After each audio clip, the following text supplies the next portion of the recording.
Thank you, John, for joining the We Don't Play podcast show today. How are you, man? Hey, doing great.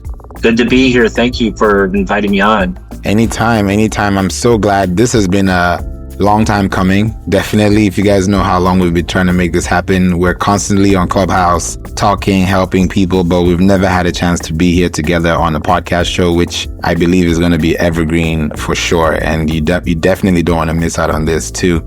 So, John, tell me a little bit about yourself as far as how you got into SEO. What was that connecting factor for you that told you, okay, this is how we can win together for local businesses? Yeah, well, first, I have a love.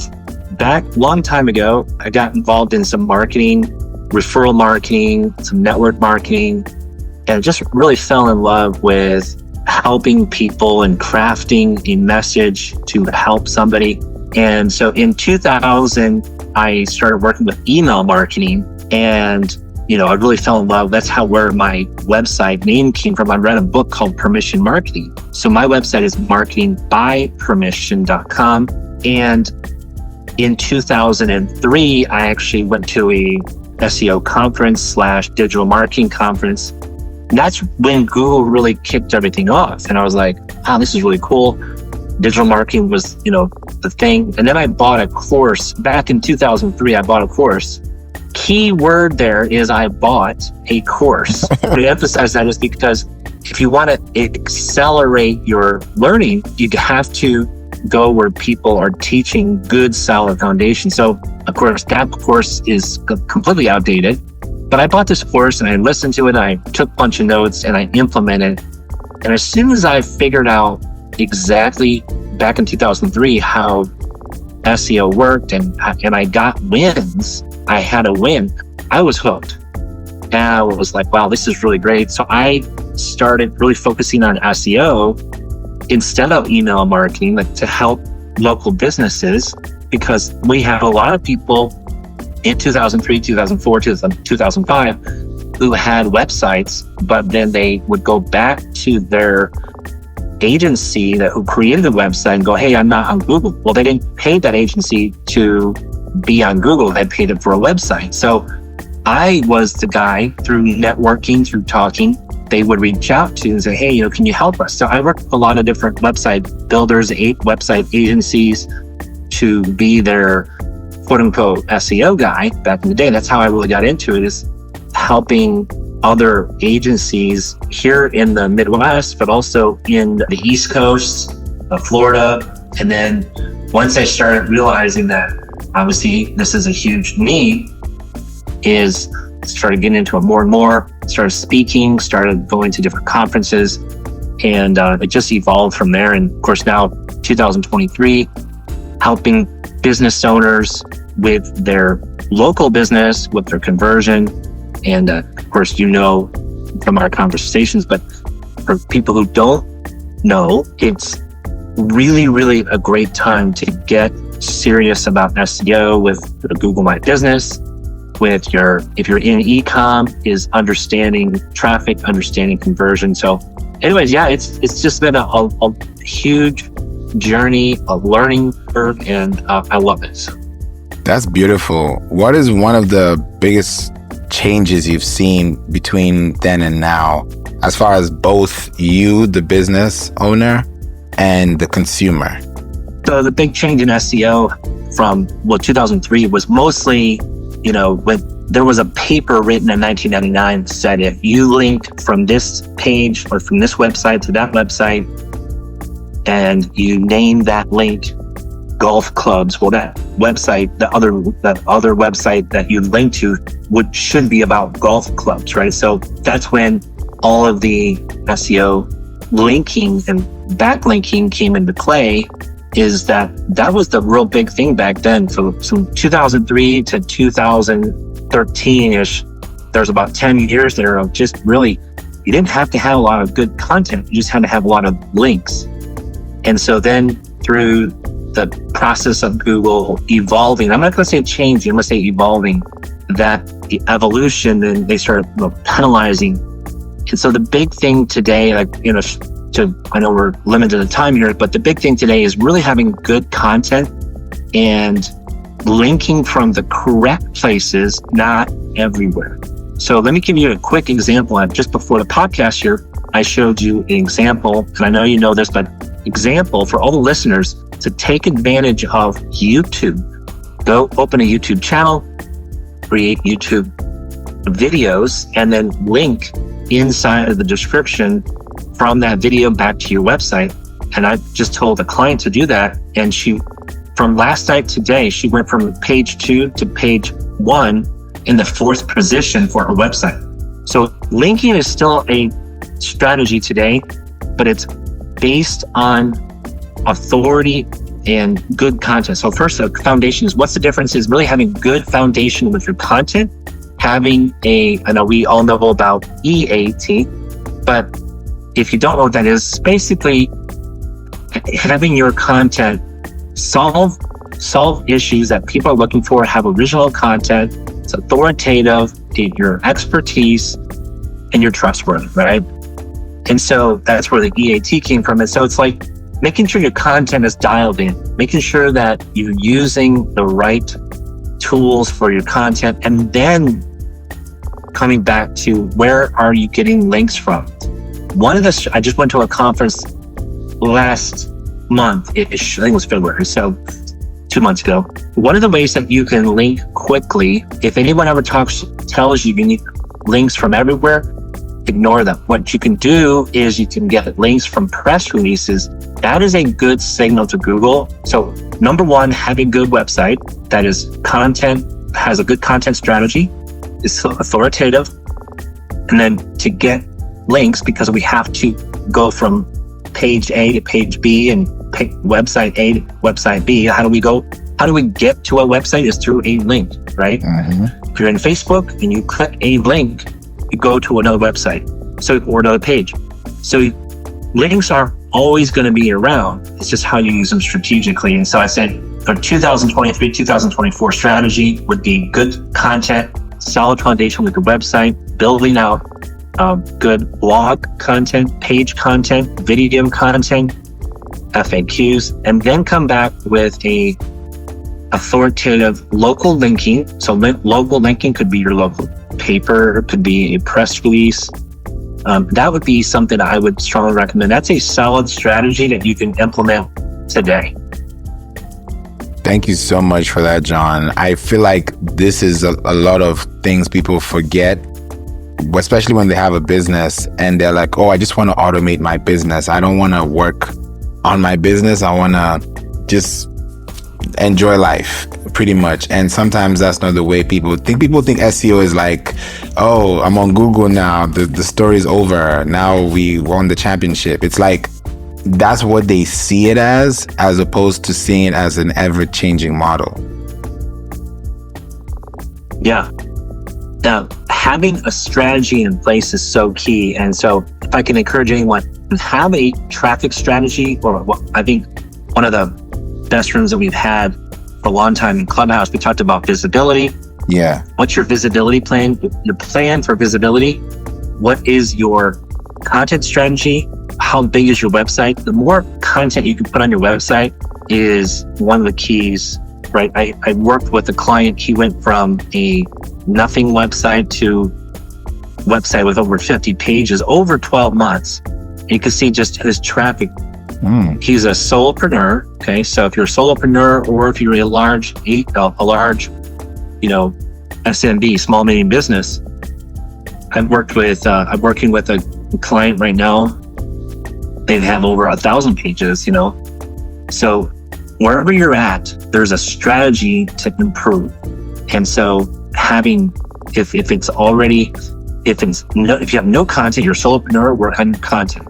If you have a ton of content, 1,000 pages, there are strategies where you can, one of the biggest things, I'll share a little secret with everyone here. If you have, more than 50 pages of content, right, on your website, 1,000, 2,000, 5,000 pages, look at your internal linking. Your internal linking is critical. And look at your content, go through your internal linking. That is something you can do right away, that you control, that you when I say you, I mean the people, that your website, that you can have your team do. If you need help, doing that, obviously you can hire someone to do that. But internal linking is a key. I use different tools to analyze it. Then I've seen a ton of business, probably 99% of businesses are not utilizing the internal linking strategy. That's simply a strategy where you link from one page to another page inside the context of a keyword that you're trying to rank. Or if you're doing that already, I've seen other clients where they are doing internal linking, they're doing it wrong. And so they're linking from the same anchor tags, but to multiple different pages. That's just confusing Google. That's why you're not winning. Another strategy is diving into Google Search Console, right? Where are you quick? The key to winning in local and in national is by having the right data. Google Search Console is going to help you have that data. Also, here's another mistake I've seen. I was working with a large client last year, and they were all over the place. In other words, they had content writers, and they had SEOs, and they had people managers. They were all trying to do their own thing all at once, and they wanted results yesterday. That is a huge mistake, right? And you're never going to win in doing that kind of thing. And so having a clear strategy that everybody's on board and having a 6 to 12 month plan is so key. That kind of wrap all that up into a little package is, if you're a solopreneur or a large organization, look at your content, make new content, revamp your content, internal linking, and use tools. There you go. That's a big one. I feel like the content planning is the biggest thing, because we don't know. As you said, businesses come, they don't know what they want. They really know what they want. They want sales, they want people, they want leads, they want communities, but they don't know how to get them. And that's usually the first question. How do I get my audience? How do I find my audience? And people say it's hard to find your audience because everyone is everywhere. But if you can't, connect it to Google search, yes, they can do all those things. But there's that optimization that comes in, like you've said, with internal linking. And sometimes people can't do it for themselves because they don't know how to. Some of them don't want to, and they rather give it to someone else. And sometimes they just don't care because they don't think it works for them. Now, these are 3 different categories of people that still need help. How would you break it down to someone in a room, or these type of 3 people in a room setting that are hearing you speak for the first time? Yeah, answering questions is the key to define what you want, where you're at, where you going. If I were to come over to your house, I would say, hey, where are you at? Where am I at? And figure out a roadmap, the roadmap to get there. And so depending on what you're wanting to go, where do you want to go? If you're in the bucket of solopreneur, I'd say just work on your content, work on, video content. In the last hour we were on a call, talked about, video content and wins like that. Work on your content. If you're in a medium, if you're on a team, have someone who, your writers or people who have the right tools, have an external set of eyes come in and look at what you're doing. A lot of teams are stuck in their SOPs, maybe that could be outdated, right? Their standard operating procedures could be outdated. Hire someone to come in and look what they're doing. If there's any changes, are they using outdated strategies? If you're a larger organization, again, I think that would be excellent strategies. Hire outside consultant to come in and look at how they can improve.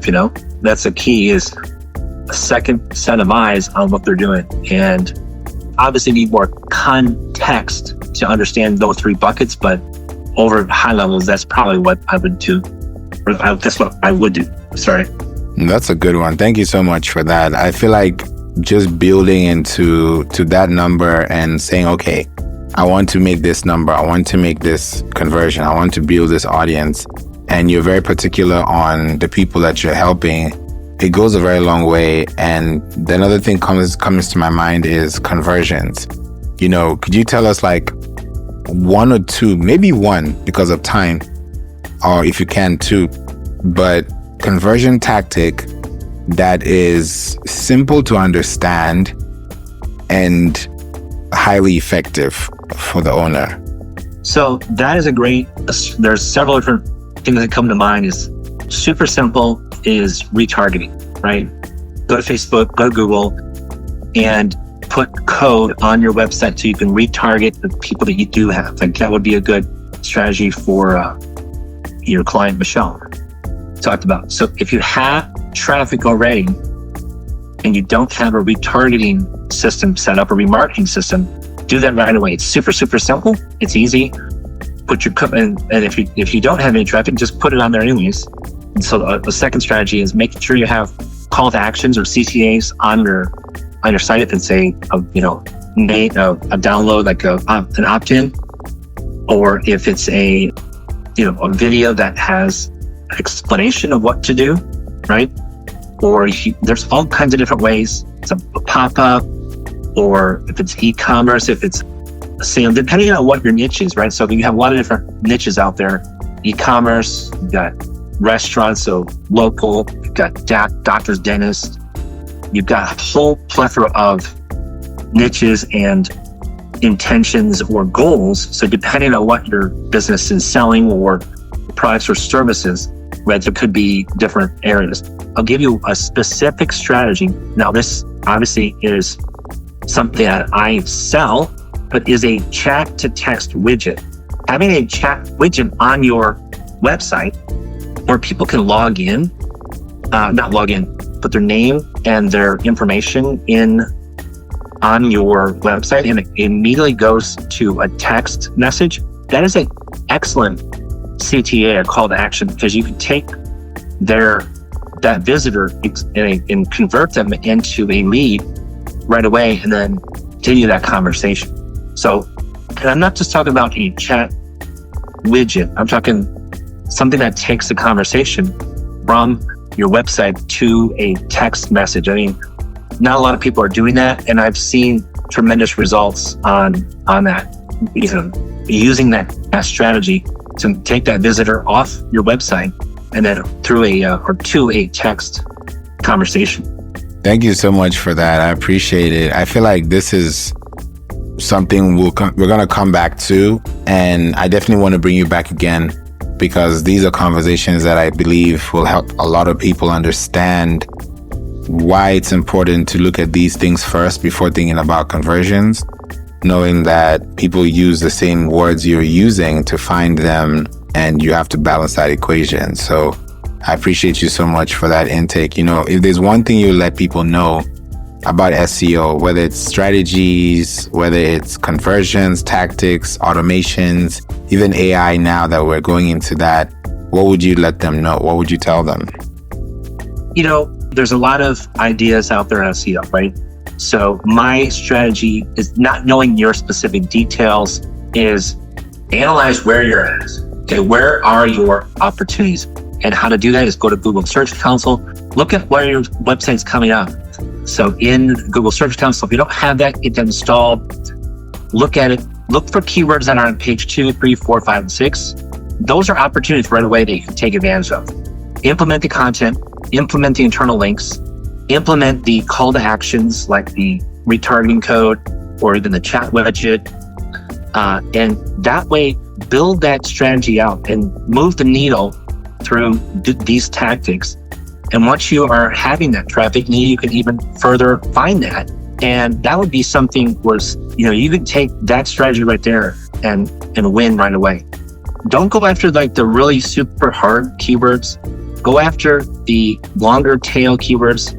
I just did that again with a client, and within 14 hours, she's number one using the YouTube strategy. Number one. And you just saw that by simple strategies of content, video, using platforms like YouTube. And the more you do, the more consistent you are, the more you're going to win. So thank you again, Favour, for having me. We'd love to connect more and talk more about this, but I know that we're both in a time crunch, so thank you. Anytime. I would love people to connect with you. What are the options they have available if they want to work with you, connect with you, learn from you? What do they have as an option. So yeah, if you want to connect, obviously LinkedIn is a great place. So just go to Google and type in John Muranko, Jon. Muranko is Muranko, and then just do LinkedIn. Connect with me on LinkedIn. Or if you want to visit my website, it's marketingbypermission.com, marketingbypermission.com. You can connect with me on there and schedule a call if you want, or a strategy session. And those are two spots that definitely can connect with me. Thank you so much, John. I appreciate you. Can't wait to bring you back here, God willing, and hope you enjoy the rest of your day. And thank you so much for being with us today on the We Don't Play podcast show. Thanks, Favour. Appreciate it. Anytime.